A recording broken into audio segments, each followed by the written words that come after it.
This story is titled, She Said It Was Over, so I walked away in silence. Her reaction was beyond anything I expected. I wasn't supposed to hear the words that ended it all. Hell, I wasn't even in the same room. I was hunched under the kitchen sink, wrestling with a leaky pipe. Water had been dripping for hours. I had a wrench in one hand, flashlight in the other, and that's when I caught her voice drifting down through the vent above me. Soft, low, and serious. The kind of tone people use when they think they're alone. He's just not the man I thought he'd be. Then a pause. I'm done, Paige. Like, really done. I just haven't told him yet. That's when I froze.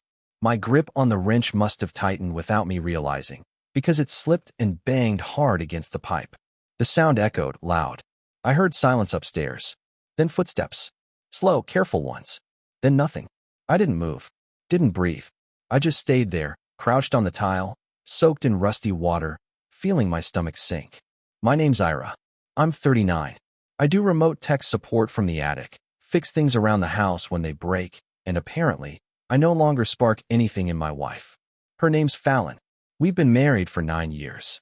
No kids, just a cat we both pretend to adore more than we really do.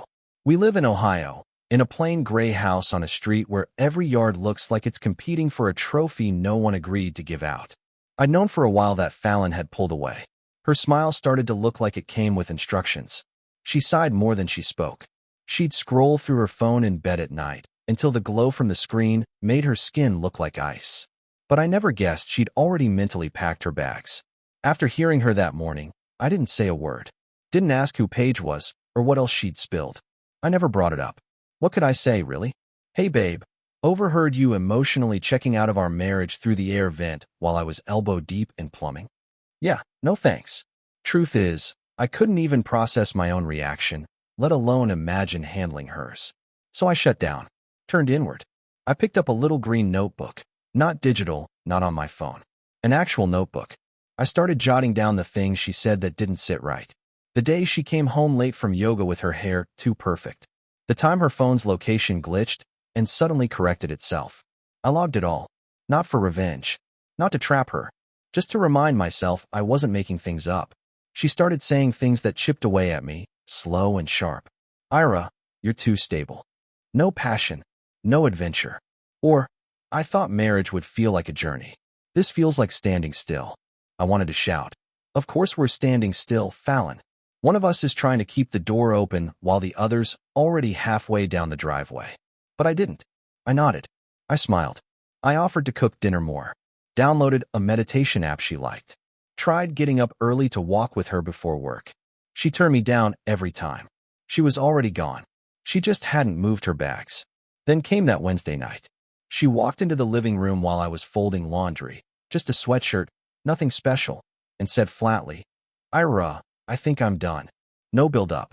No tears. No yelling. Just that. Like she was telling me we were out of paper towels. I didn't know what she expected from me. Maybe a meltdown. Maybe a desperate speech. Maybe a fight.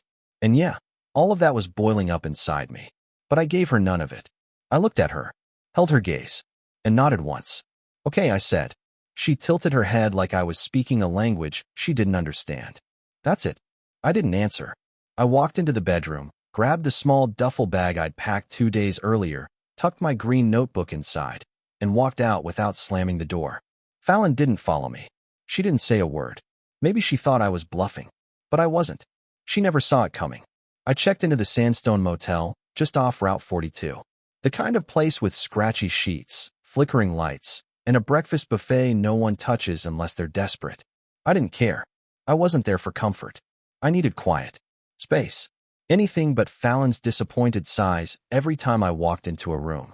The woman at the front desk didn't ask any questions. Just handed me the key card, a vending machine voucher, and went back to her crossword. I appreciated that. Everything in my head was loud. Her silence was a kind of mercy. That first night alone didn't feel like freedom. It felt like mourning. I laid on that stiff mattress, staring at the ceiling, replaying the good stuff. Our first crappy apartment. That camping trip in Minnesota. The time she kissed me while holding a sparkler and nearly lit my flannel on fire. I remembered how she used to hum when she brushed her hair. That stopped years ago, and I never asked why. I wondered if she was sitting in our house, thinking about any of that. But I doubted it. By morning, the motel coffee tasted like burnt cardboard, and I had 11 missed calls. Not one from Fallon. My mom had called. Twice from Levi, a guy I work with. The rest were unknown numbers. Not a single text from her. No, where are you? No, let's talk. Just silence. I didn't work that day. I called in sick. Told them it was a family emergency. Wasn't that the truth? My marriage had flatlined. That counts.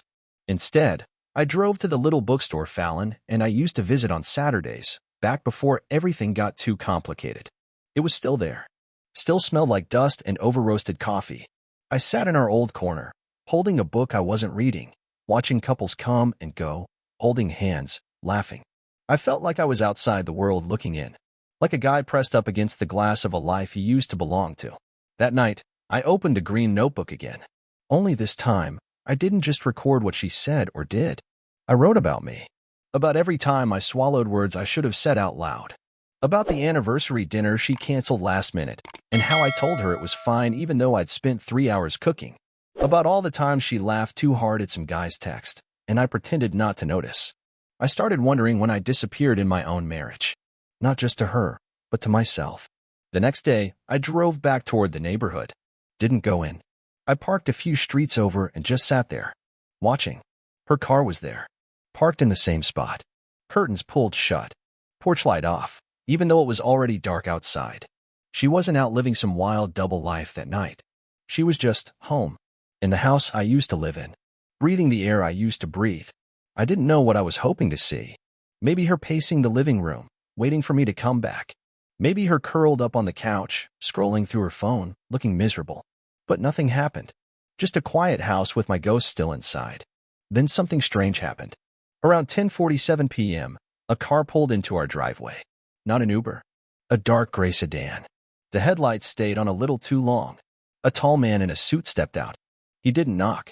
Just used the keypad. The one Fallon and I installed together last year. I watched the door open. Watched her let him in like it was nothing. Like she'd done it before. I couldn't tell how long I sat there after that. Could have been minutes. Could have been hours. My hands went cold. My stomach tightened. But honestly, I wasn't even shocked. The woman who told her friend she was done wasn't just venting. She meant it. And she already had someone waiting in the wings. But what she didn't know, what she couldn't possibly guess, was that I'd already started pulling threads in the background. The lease? In my name. The savings account? Frozen. The lawyer I'd been meeting with? Very interested in my green notebook. Fallon thought I'd disappear quietly. But I was done playing the silent one. It wasn't some big life makeover, just the basics. I found a modest little apartment above a hardware store on the second floor, nothing fancy. The landlord was a guy named Milt, quiet, kept to himself mostly. He was a widower, the kind of man who didn't talk much unless he had to. But he told me I could use the tools in his basement anytime, as long as I gave him a hand moving things on the weekends, and I agreed without hesitation. I needed something to do with my hands, something to keep my mind from spinning. Most evenings, I'd take a walk down to the diner a few blocks away, order the same coffee, and pull out my green notebook. At first, I just read through old pages. Then I started writing again, but this time in the back, not about Fallon, not directly anyway. I wrote about me, about the version of myself I'd kept buried for a long time. I wrote about how I'd spent most of my life waiting for permission to speak, about how I confused silence with kindness, how I'd say sorry for things I didn't do just to keep the peace. Fallon didn't break me. She just peeled back the layers and showed me how unfinished I really was underneath it all. One night, as I was locking up the place, I spotted a car across the street, familiar Fallon's. I didn't move or call out, just stood there in the dark, watching. She never stepped out, never came to the door. She just sat there behind the wheel, staring at the building like it had stolen something from her. After about 10 minutes, she pulled away. 2 nights later, it happened again, and then again the following week. I wouldn't call it stalking, at least not in the threatening sense. She was circling, lingering on the edges of something that used to belong to her, trying to figure out how I managed to leave without falling apart. I think that scared her more than any yelling ever would have. A few days after that, I got a package in the mail with no return address. Inside was a photo, one I knew she kept in her jewelry box. It was from Lake Crescent, 6 years back. I was holding a tiny fish, not even worth bragging about, and she was laughing beside me, hair soaked from the rain. On the back, written in her handwriting, it said, "This was real. For a while. I'm sorry I let it rot. No name, no explanation, just that. I stared at it for a long time, heart twisted somewhere between anger and aching. Then I folded the photo, tucked it into my green notebook, and put both away in the drawer. Fallon might have wanted to rewrite the ending, but I wasn't handing her the pen again.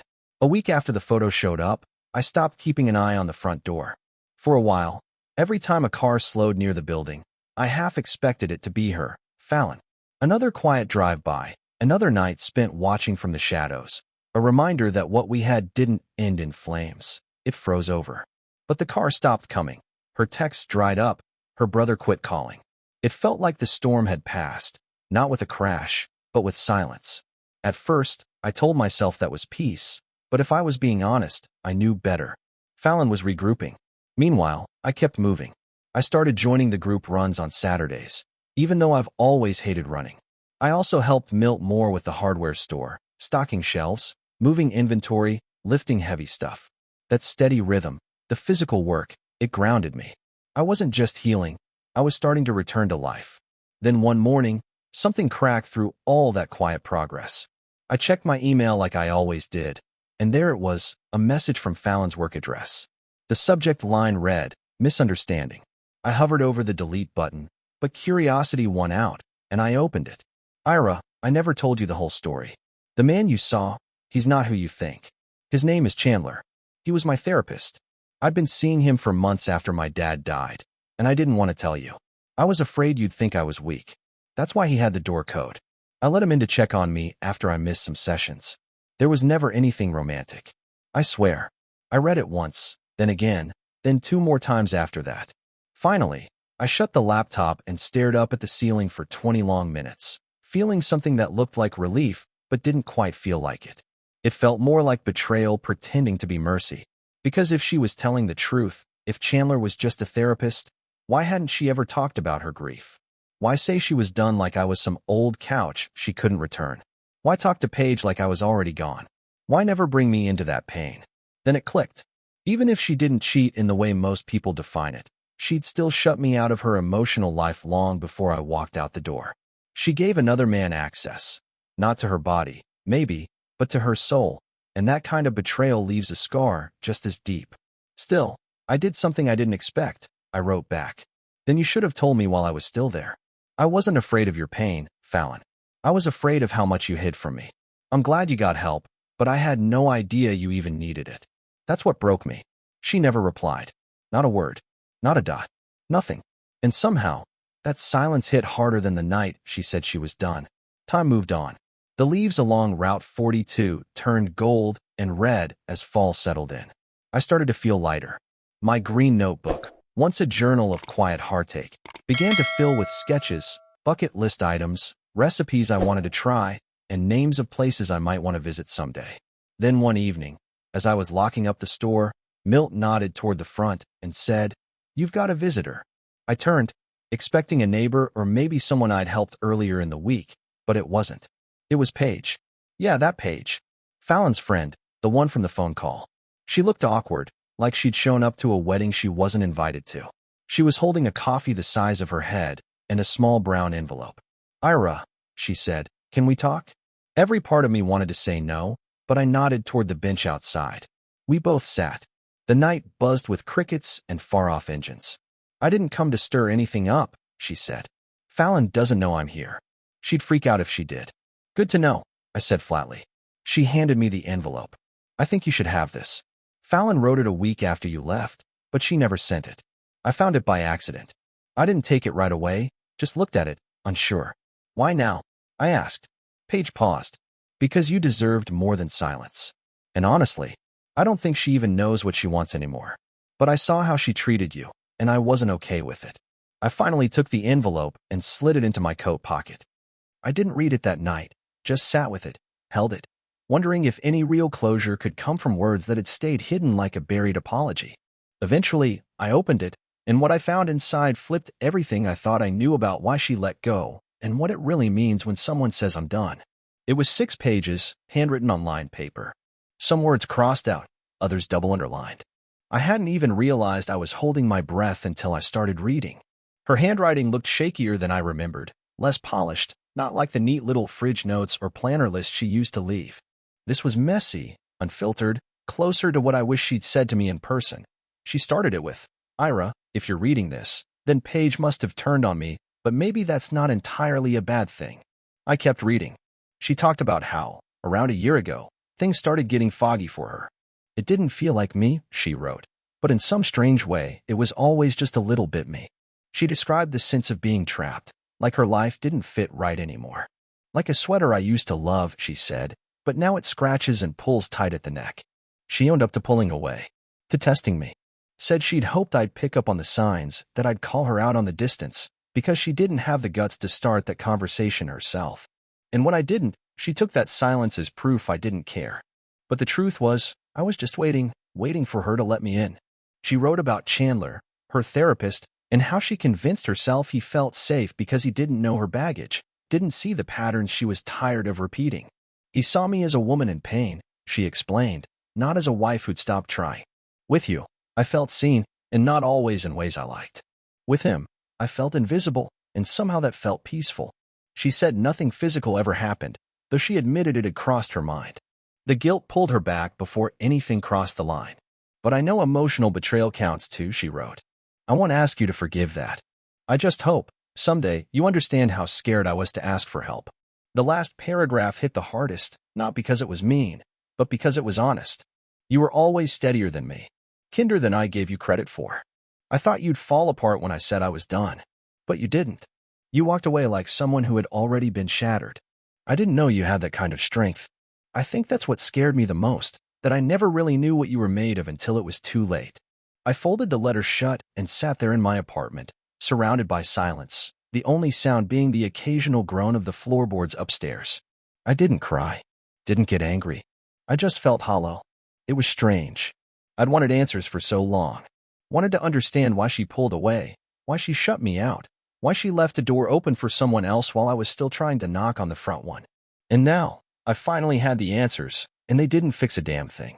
Because knowing isn't healing. The next day, I took that letter to a nearby lake, one where Fallon and I had once spent an anniversary. The dock was empty. The wind had a bite to it. I sat on a bench and read through every word one last time. Then, for reasons I couldn't fully explain, I burned it. Not out of rage. Not to erase her words. But because I needed to draw a line, some visible marker that said her story and mine no longer shared the same page. I watched the paper crumple and blacken, flames devouring the ink until there was nothing left but ash. And in that moment, something inside me shifted. Not closure exactly. Not peace. But momentum. Later that evening, I got a message from someone unexpected, Levi, a guy I used to work with at the tech company.